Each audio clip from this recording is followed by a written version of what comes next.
going out on this cold, rainy evening. Getting started a little late here. Oh, do you want to or do you want me to? I'll try to. I'm also available. We should all take notes, and then all of us write them up. Yep. All right. So David put together a great agenda for us this evening, and we'll try to get through it faster than the 8:45 scheduled time. And the membership meeting, as we've been doing, is the first hour here. We're in a little bit of a weird spot this month. We're still working out. Some of us who are less tech savvy are still working out access to our new website, and so we weren't able to get the agenda posted with the 7 days notice. So we're not going to be voting on anything tonight, but we're still going to have our normal membership meeting and have some discussions. And that's that. So, but we'll move forward with our membership stuff. Do you want to take over? Sure. Yeah, we'll just throw out some basic ground rules. And sorry, everybody, I'm not feeling so great today. Just basic ground rules. If anybody's rude or disruptive, they get a warning from the chair, then they're asked to leave. There's a little more extensive one than that, but I don't have the energy for it today.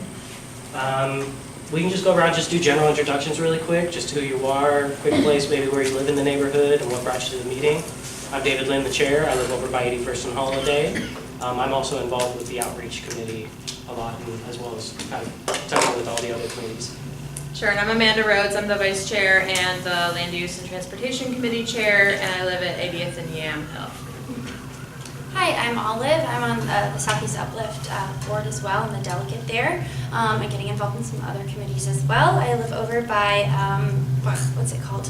What's the elementary school name? Bridger? Yeah, by Bridger, that's it. I'm Brad. I'm on the board, and I live at 87th and Pine off of Stark. And I'm a little into the weather too. Thank you for coming, though. I'm John. I'm the Public Safety Chair and also the Chair for the Safety Committee. And I live off of 81st and Oregon. I'm Kate. I am a Montavilla resident, and I live at 92nd and Hawthorne. And I'm the potential guest speaker talking about slowing traffic in Montavilla, but I'm not really ready to present tonight. So. No problem. I'm Jane. I live off of 92nd and Salmon. I'm Chris Ollinger. I live 78th, basically at Stark. I'm Kathleen Elwood from Portland Public Schools. I'm the planning principal for Roseberry Heights Middle School, and I live further south near 52nd in Johnson Creek. I'm Robin, and I'm Jane's neighbor, and I live at 92nd and Salmon. So, Andrew Wilkins, I live at 81st and Gleason. 81st and Oregon, pretty much. And I run a website called Village Portland. Looks like we got one more just in time for introductions. Hi. Hi. We're just doing, everybody just gave brief introductions. I'm Tyler.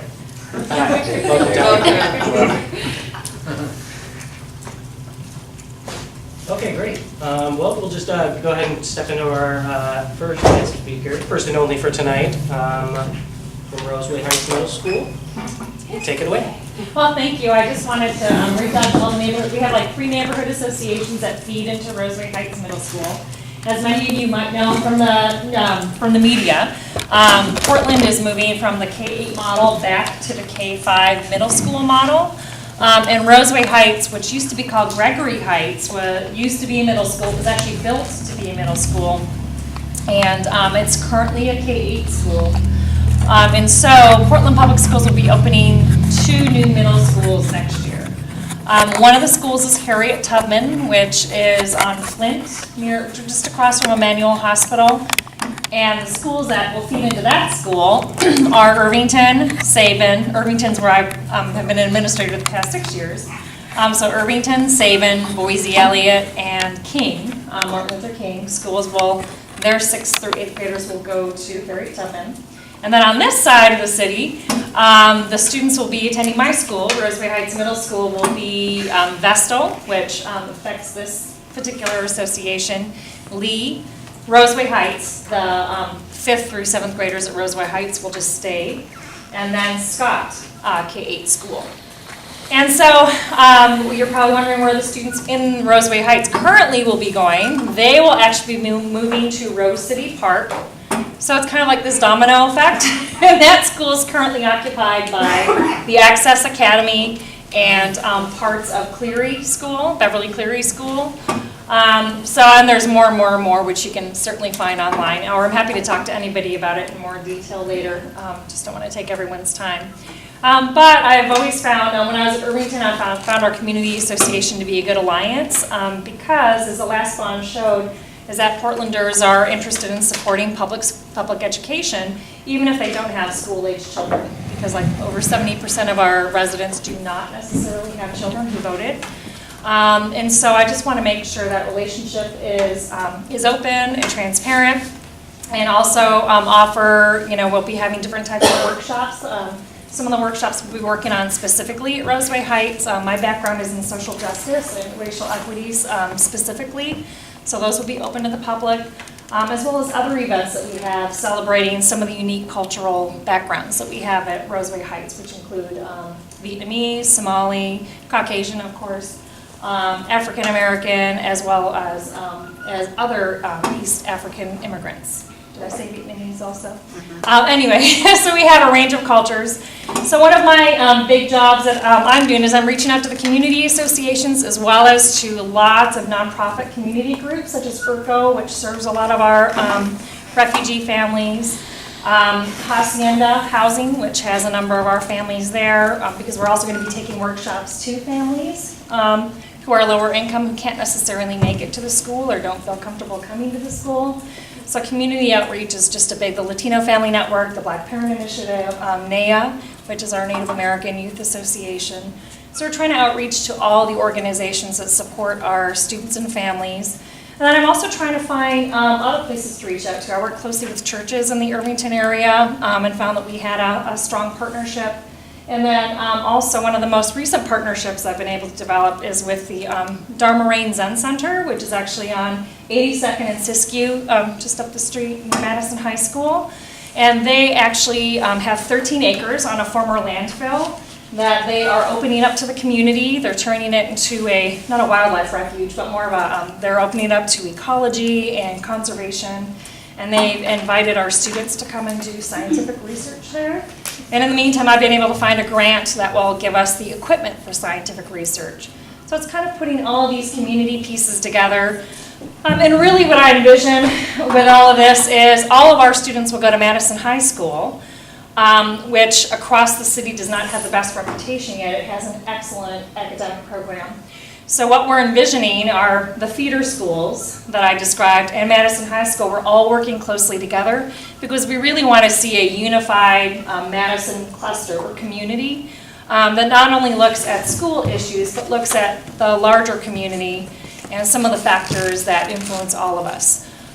Some of the factors my parents have expressed some concern about, where I would like to collaborate with community associations are, I'm working with PBOT right now, the Portland Bureau of Transportation, to try to develop safe routes and walking school buses for students to kind of walk in groups so it's safer.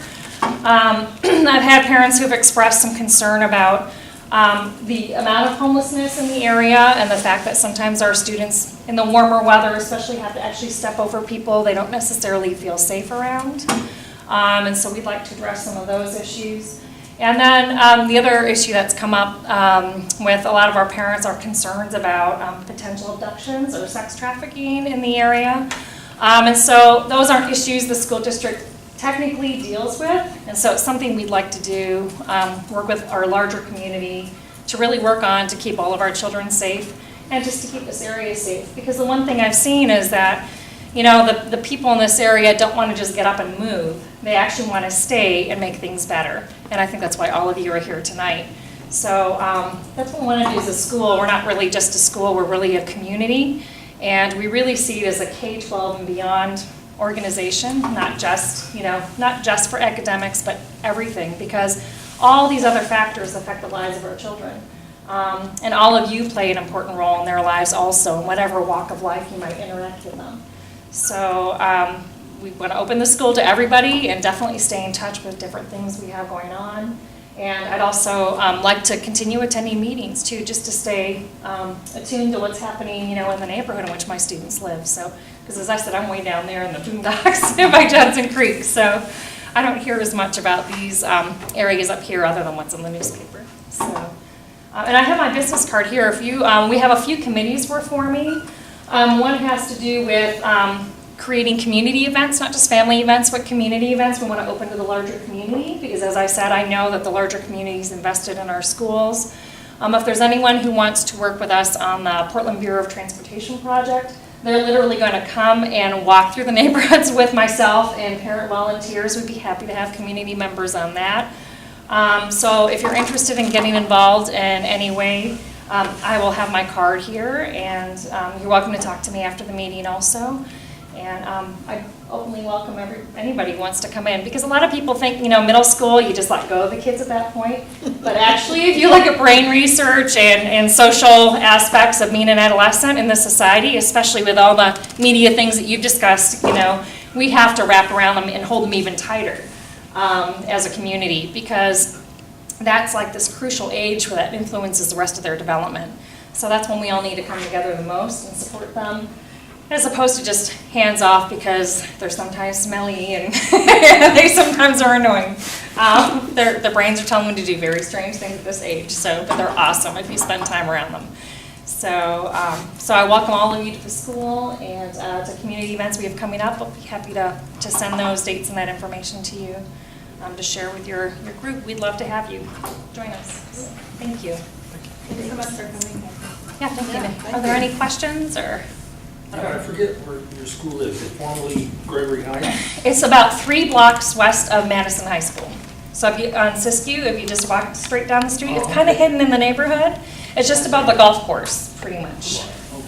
Yeah, and it's also a neighborhood emergency team center. I don't know if any of you are net trained. I'm doing the net training this March. So that's also, I also want to make sure that we're collaborating with that organization because in case of an emergency, knocking on wood, people often will gravitate to schools if their homes aren't safe to be in because we have that big open space. So we just want to make sure that we're working really closely with the neighborhood to make sure we have whatever services are needed for the larger community also. Well, thank you very much for coming tonight. Yeah, thank you. I think between sickness and people realizing they can watch the video at home, quite a bit in the attendance tonight. Maybe we should do something controversial. But Kathleen, we'd love to have you back close to the school year. Oh yeah, absolutely, anytime. I mean, I'm planning to come anyway, just to keep up to date with what's going on around the neighborhood. So. Yes, and please send us any event. Yeah, absolutely. That we can advertise. Yep, shall do. Yeah. Great. Well, we did have a proposed speaker about a project. We're going to bump that to next month. Yeah. Can you want to introduce yourself? Sure, yeah. So again, name's Kate Walker, and I recently completed the City of Portland's Traffic and Transportation course. If you're not familiar with that, the city and PSU sponsor a course for anyone to take. You can be a student at PSU or just a resident of Portland. And you learn how to basically be a citizen activist in your neighborhood. And they're just basically training residents to do activism. So each fall they offer this class, and I've just recently completed it. And my project that I chose was to petition PBOT, who then petitions ODOT, to lower the speed limit between 82nd and 76 here on Stark. I have a little more information that I'm hoping to share with the Transportation and Land Use Committee, and then again present more at next month's meeting. But currently I'm working on a letter and I have a petition that's live, and so I'm just in this signature gathering stage right now. And I'll have more next month. Thanks, yeah. Oh, awesome, thank you. you. Okay, then we do have updates from officers and board chairs, or committee chairs. I don't really have any updates outside of anything else we're discussing. It's been a kind of a slow month. Again, people have been pretty down and out, and sick, so. And enjoying the holidays. Yeah, of course, that too.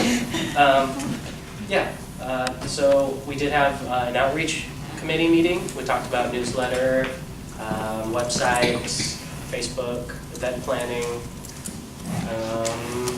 Yeah, and I'll have another one. Great. The Land Use Transportation Committee did not meet in December, and there's not a ton of land use stuff going on right now. Nearby, the South Tabor Neighborhood Association is appealing the approval with conditions for the controversial self-storage site at the 70s site on Powell at 62nd. So that is having a hearing in front of the Design Commission on February 1st, I believe.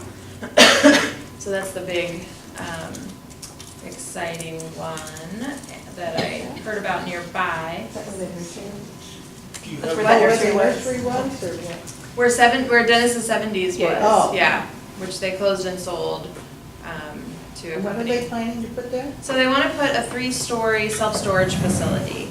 And in a lot of zones, self-storage facilities have to go through design review if they're a new building. So this one did, and the planner did put a number of conditions on it. The guidelines aren't as strong as for actual design districts.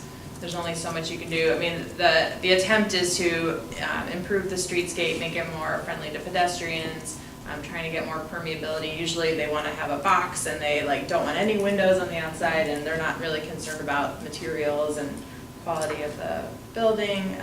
So that's what this was trying to make sure they considered. And the South Tabor Neighborhood Association did appeal that approval with conditions, saying they didn't go far enough in terms of representing the character of the area and fitting in and doing enough with good materials. So we'll see what the Design Commission has to say. So that's the Design Commission meets on February 1st, I believe it is February 1st. or That might be upcoming at least.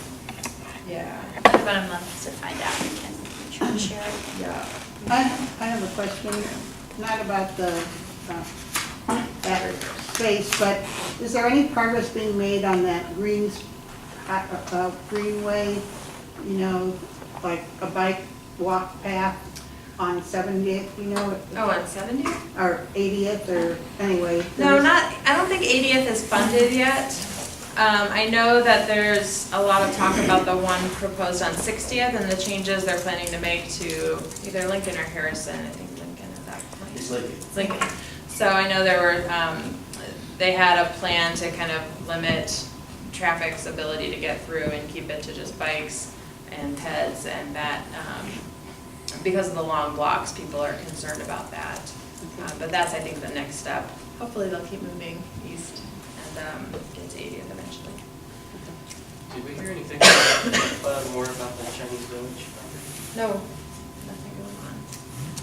That's what I was gonna ask. Yeah, I just asked about the Chinese Village property at 82nd and Stark. At 82nd between Stark and Washington, over the last year and a half, 2 different groups have brought very tentative, very sketchy proposals for an early assistance appointment with city staff. This last one was from Cash and Carry, and I know they've checked back with the planner a couple times and things, so I mean that might be a more serious proposal. And as far as and so that's what's available for anyone to see online, and and there's nothing more recent on our website, so, or on the BDS website. All right, well, Southeast Uplift update. The last meeting, typically there's a meeting about a week before this one, but unfortunately because of the holidays it was moved back, so it's in 2 days. So I'll have a more robust update at the next meeting. The last meeting we did go over also procedural things, so about the building. Southeast Uplift has a building, they're renting it out. I actually don't expect it to be too interesting to you guys, but if you have questions about the building, let me know. We are also redesigning their sort of motto. I actually ended up joining the committee for that so that we can kind of reflect Southeast Uplift's relationship both to the Office of Neighborhood Involvement as well as neighborhood associations, but also trying to incorporate the fact that grassroots organizers, grassroots organizations, really anybody can tap into Southeast Uplift. So we're just trying to clarify that language. If that's something you guys are also interested in, talk to me. I'm happy to bring any suggestions to the ongoing committee meetings. There's about 2 or 3 more before we make a formal suggestion, so you have a lot of time to look at the motto, think about what you would like to see in it, and I'll be sure to represent that. Okay. The building for where Southeast Uplift. Yeah, it's just a boring thing. They've opened up the rental space, and so they're trying to write guidelines for who can rent it, and that whole meeting was about that. So it's fun. Any other updates? Oh, yeah, for the safety committee, there wasn't a meeting last month, but I'm working on a few things. Such as like getting a good neighbor agreement put together for the neighborhood, like businesses get a draft going. So that can be presented to businesses and neighbors alike. And then establishing a neighborhood watch. I've been pretty interested in a neighborhood watch and getting that going. You can email me on a Montavillapdx.org site. So any volunteers is really good. And talking to the crime prevention coordinator for the neighborhood, and just getting a meeting for that set up so that people who are interested can go to that, and then go from there. So that's the moves. Excellent. Great. Did you want to have any discussion on articles? Then we've moved right along through the general membership agenda. Is there any comments? Anybody would like to discuss anything? Question anything? Hi, everybody at home. Well, hearing none, I will move right along. And if there's no objection, I'll adjourn the general meeting, and we will convene our board meeting. No objections? No objections? Great. Board meeting. We don't have past meeting minutes. Secretary was not able to make it this time. So we will approve the minutes from the previous meeting next time. I have a grievance report. I just put it together. I only have 2 copies here. Yeah, review it. I guess let me pull it up so I can read it. Do you want to? I don't think too much is necessary. I don't know. Well, we received a set of grievances in early December, and we have 60 days to respond, and the first step of that is to do a review of each grievance to verify that it meets the standards of our bylaws in order to proceed to determine whether it has merit. So that's what David has done this first step here. Yeah, and there was just going through each violation and finding the criteria. Our initial criteria is that a grievance must be submitted within 45 days of the alleged violation. The grievance must identify the date of the action being grieved so that it can fit within that 45-day window. And the provision of the association's bylaws are the only standards which were allegedly violated. Describe how the provision was violated and how the grievant was harmed by the action, and identify a remedy for the grievant is seeking. Do you want me to go through any of this, or do we want to just go on with what the schedule is going to be for proceeding? Do you want to summarize your, did you find? Well, yeah, there's those 2 criteria, things we needed to be submitted within 45 days of the alleged violation. I went through, there were 6 violations alleged. I found 3 to not meet the criteria and should not proceed, and 3 that did meet the criteria. The first one did not seem to meet the criteria because it did not list a date of violation and left it vague in terms of when they were actually talking about the violation occurring. The second one was because it's about something in August and September, which is far outside of 45 days. 3 was met the criteria, 4 met the criteria, 5 met the criteria, and 6 had no data violation, was not even vaguely related to what they were talking about in the cover letter date range. So, and it didn't really cite any harm that was caused because I think they have their facts wrong in terms of what happened. Anyway, so that 6th one was found not to meet the criteria. So there's 3 and 3. The next step is to schedule a grievance hearing.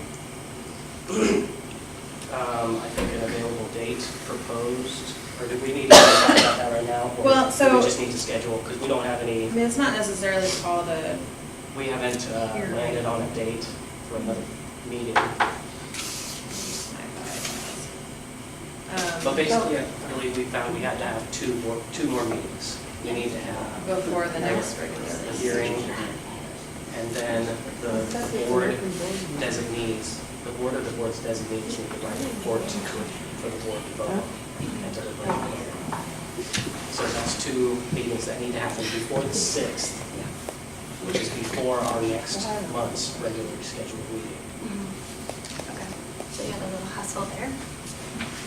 So, We basically, I mean, our bylaws basically say we shall offer the grievant an opportunity to present information relevant to the grievance and shall gather other relevant information. So we thought we would give them an opportunity to do that. If they don't want to present any more than what was attached to the grievance document, then we don't necessarily have to have that meeting, but we should plan for a date. I have tentative dates, but nothing, since we have to square away meeting space, which I don't want to pay for. But we will if we have to. Do you pay for rent here? We get this one free meeting for free. But anything more is $30 for one of the small rooms, and I think, which is at $130. Off the top of my head, I think it's 100 plus a cleaning fee, Okay. and 30 plus a cleaning fee. David, can I just interrupt a minute? No? Well, wait, can we wait till we're after this subject, and I'll Okay. take any questions, or? Okay, so first things first, we need to track down free meeting space. I'm happy to bottom line that task, just to try to keep the ball rolling. Once I find a space that's 2 dates, and both of these need to be hit before the 6th of February. Correct. Okay. So, and then, if that's okay, I can review both steps. So we have this opportunity to present more information. Yeah. The board or the group that the board designates they have to do that piece of it at an official board meeting. So I Yeah. would assume that the hearing or whatever could be an official board meeting, where we could also take care of some business. And then that subgroup or whatever needs to pull together some findings based on the grievances presented. And then the board needs to vote to accept those or alter them Okay. before we get back to the grievance. Okay. So the dates that you had thrown out a couple. So you think you can find us? I've heard of some locations that are free and in the area, and I can definitely make some calls. I've been personally trying to make a habit of trying to find more spaces that we can use that are free, because there's plenty of meetings that we could have and go through. If anyone in the neighborhood has suggestions on a free meeting space, probably, it wouldn't be a full membership meeting, so hopefully we'd be able to keep it under 30. That said, it would be public, so ideally anyone who wants to come would be able to. So if you guys have any suggestions on a free location for these 2 hearings within the month, that'd be great if you could get back to me. Otherwise, I can try and do my homework as soon as possible and contact the board so that we can release the hearing dates also in a timely manner, so that the respondent can actually respond, and anyone who wants to attend can attend. Sure. I was going to ask the community center. The community center. Again, those are kind of limited weekends and weekend mornings. Okay. We would need the full board though for whatever, at one of these hearings at least, to be We would able need to a vote. quorum, to vote to Yeah, and again, I don't know that the Grievance wants to come and present more, but we should probably have a legitimate board meeting. Yeah. We can get through the minutes, and we do need the group to, if there is a smaller group that just wants to work on findings. Okay. So the public got a comment not waiting last time. Does anyone have an objection to taking questions at the moment? I have no objection. Nothing? Okay, do you have a question or a comment? Yeah, one question is, this isn't an open board meeting, and this just means that you are opening the board meeting? I mean, are we not, we can just listen, but we can't comment, or? During board meetings, typically, no. We are doing board business, and so there's not, on every single topic, there's not going to be an open opportunity to comment. I typically try to, but that is subject to objection by other board members. If we want to proceed and just get business done, there is a limited amount of public comment. Okay. My other question is, can you really make any decisions tonight without a quorum of your board?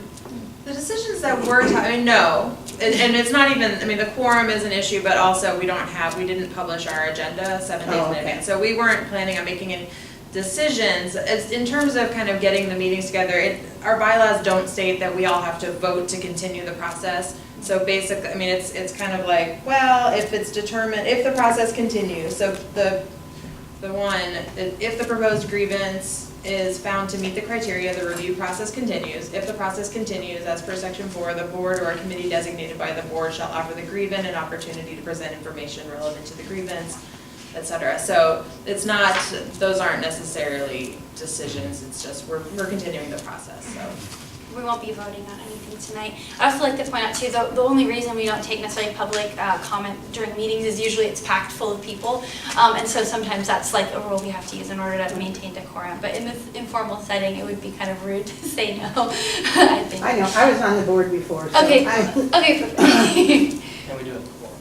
Yeah, oh, we do have Well, a it's quorum. majority, so I don't know if 5 out of 10 is majority. So, can I just make one more comment? As just a neighbor right now, not on the board, I'm a little concerned that the board members aren't always here at these meetings. It's actually the first time we haven't had almost everybody. Yeah. Seems like last month there were 3 or so missing also. Last month there's only one. I think there Oh, yeah, Antigonus was out of town and Johnny had been running the warming center. Because, Yeah. And Micah. Are those the only Okay. two missing then? Micah. Yeah. Oh, and then, yeah. On top of having, I guess, a number of seasonal illnesses, which already people who attended are still combating, I would say also a few of our members have been running themselves totally into the ground, really working on this warming shelter. And so they're here in spirit and making sure to stay up to date, but because, you know, we hadn't really planned to vote on anything, I guess their presence wasn't immediately necessary. I don't expect that they'd be missing too many other meetings. And if it becomes a chronic problem, we'll address it. Yeah. Okay. Yeah, absolutely. Is the warming shelter still open, or?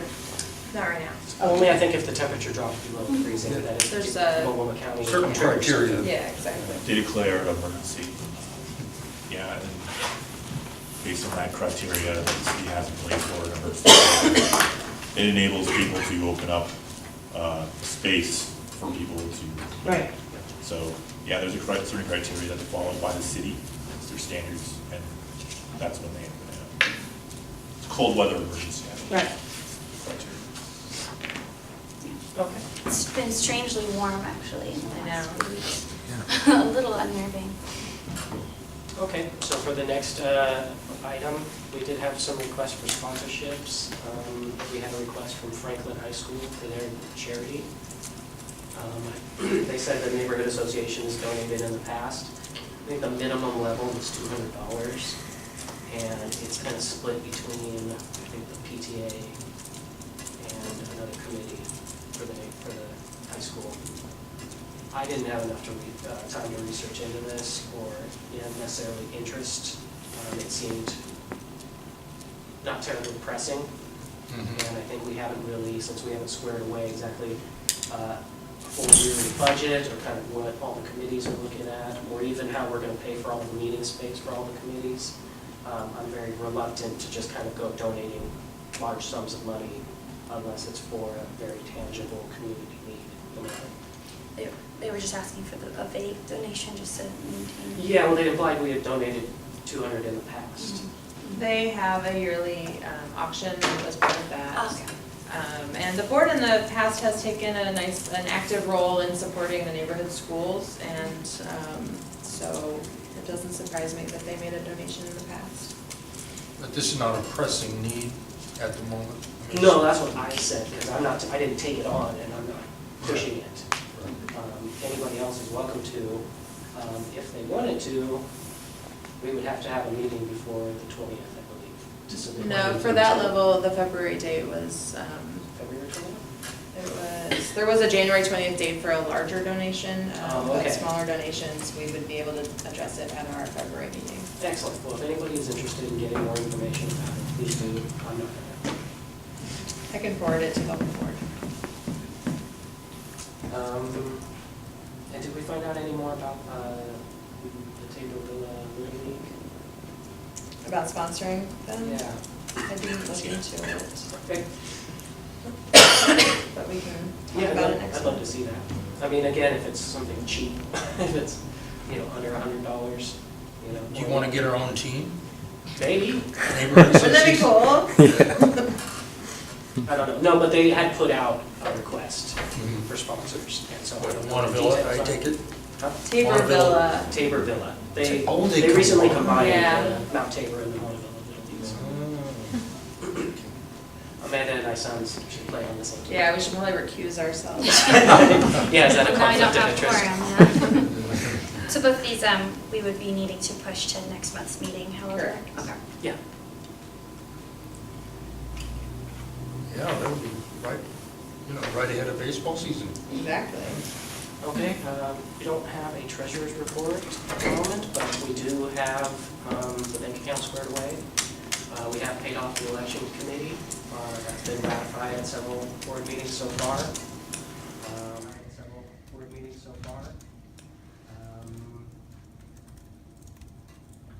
anyone have a chance to? No, I'll ask you later. Any other questions about budget or financials? I'm sure if we ask John if you have a total, she could give us.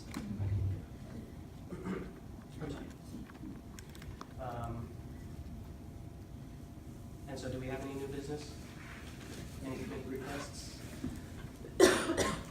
I have, sorry, what committee? You have a communications meeting?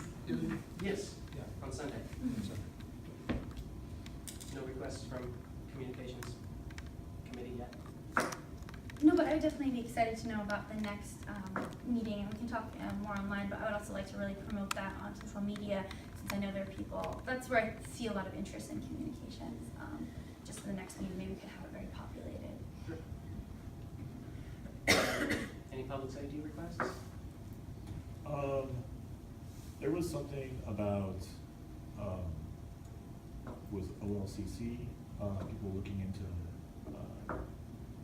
what was that thing you know what I'm talking about, that email that was out, that you forwarded me, like. Someone was, they have to tell the neighborhood association when they're applying for a liquor license. Yes, yes. So it was one of those. I believe what you were talking about was with Eastern Cafe. Yeah.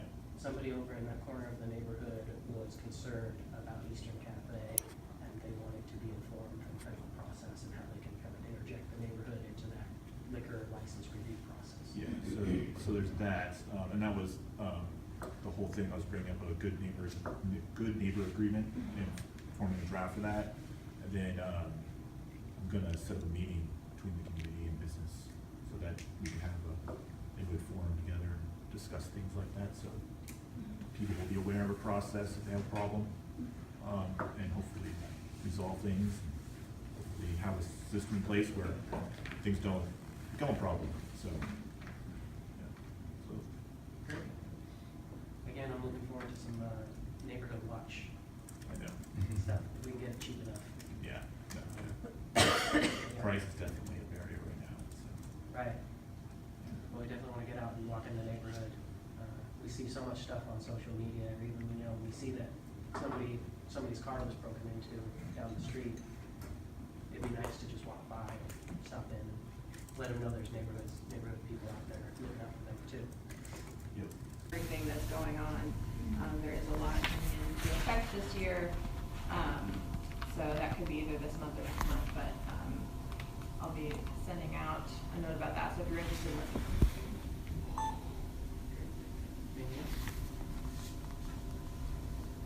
Any other comments?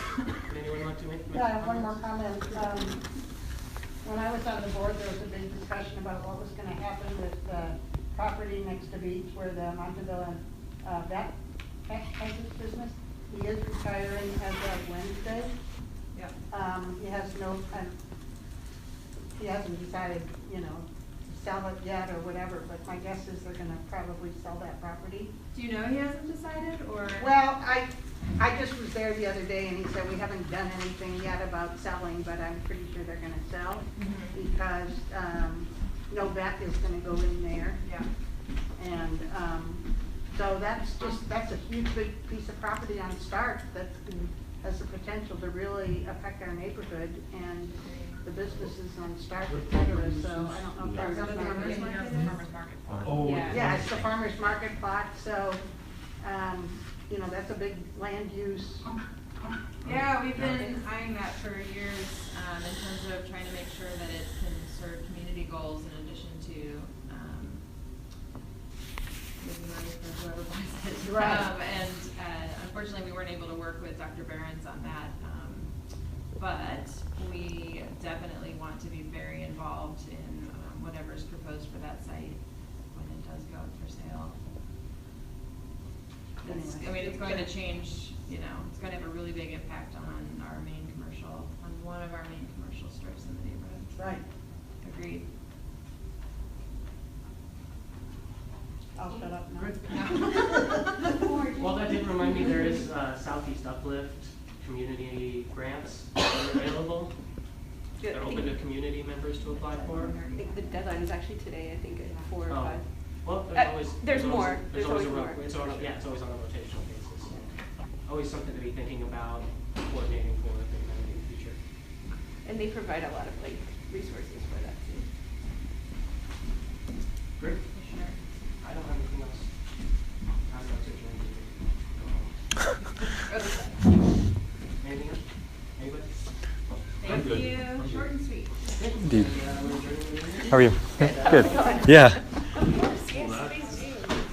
I'm used to 2-hour meetings. I mean, like you said, short and sweet. I'm happy with that.